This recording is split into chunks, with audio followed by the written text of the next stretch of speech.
Un de mes chouchous aussi, en général, et puis ces derniers temps, aux éditions Sonatine, il nous vient tout droit de Christchurch, ville célèbre grâce à lui de Nouvelle-Zélande. C'est le nouveau Paul Cleave, un prisonnier modèle. Alors, en fait, c'est la suite, au bout de 10 ans, d'Un employé modèle, qui était le premier roman qui a été publié chez Sonatine, et qui racontait l'histoire du boucher de Christchurch. Alors, ce que j'aime bien chez Paul Cleave, c'est que c'est à la fois du policier, mais à la fois c'est très humour, c'est très bien écrit déjà. Il y a beaucoup d'humour noir. Le pitch d'Un employé modèle, c'était quand même un gars qui était serial killer et qui se retrouvait, qui était en même temps homme de ménage au commissariat, et donc il pouvait suivre un peu les suites de l'enquête des gens qui le poursuivaient. Et il s'aperçoit qu'il y a d'autres meurtres qui sont commis, il y a des meurtres qui sont commis, et on lui attribue bien sûr, puisque c'est le serial killer du moment, et en fait il s'aperçoit il le sait mieux que quiconque, puisque c'est lui le tueur, que c'est pas lui qui les a fait. Donc ce qui était assez drôle, c'est qu'il allait mener l'enquête pour savoir qui est-ce qui prenait son rôle, et donc c'était assez... bon, c'est un peu sanguinolent, un peu glauque, mais en même temps il y a beaucoup d'humour noir dans la façon dont il écrit, donc ça apaise un peu les périodes un peu plus glauques.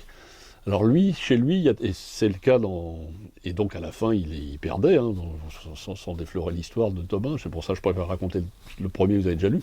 Et là ça se passe au moment de son arrestation, qu'est-ce qui va se passer en prison, et ce qui va se passer après.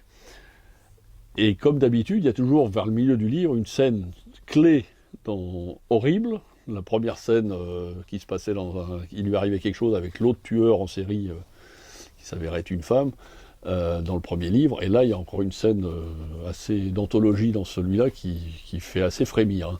Mais moi j'aime bien parce que ça allie à la fois le côté noir, sombre et glauque, et le côté un peu humour noir, parce que ça, on finit même des fois par en rire, quoi. Enfin, en rire jaune, mais...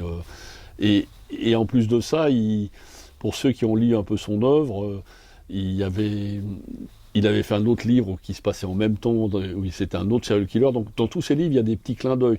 Là, il se retrouve dans la prison avec celui qui est le serial killer qui a été arrêté dans son livre d'avant, dans la collection. Donc il y a il se retrouve dans la même cellule d'à côté et tout ça.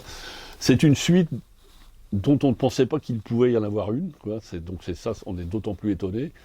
Et c'est vraiment jubilatoire, quoi. C'est vraiment superbe, et vraiment on passe un très très bon moment, hein. Bon, il est un peu plus épais, il se lit un peu plus lentement que les autres, parce qu'il y a il arrive plein de choses, hein.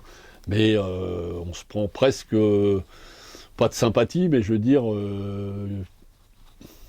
on est content de le revoir, quoi. Le Joe, qui nous a quand même fait bien flipper dans le premier livre, il est toujours bien comme il faut, bien frappé, mais on est presque content de le revoir, quoi.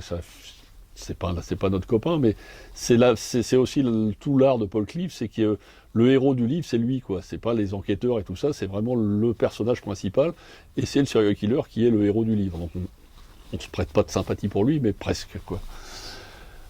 Un prisonnier modèle après un employé modèle, le retour de Joe, le boucher de Christchurch, aux éditions Sonatine, à déguster sans modération.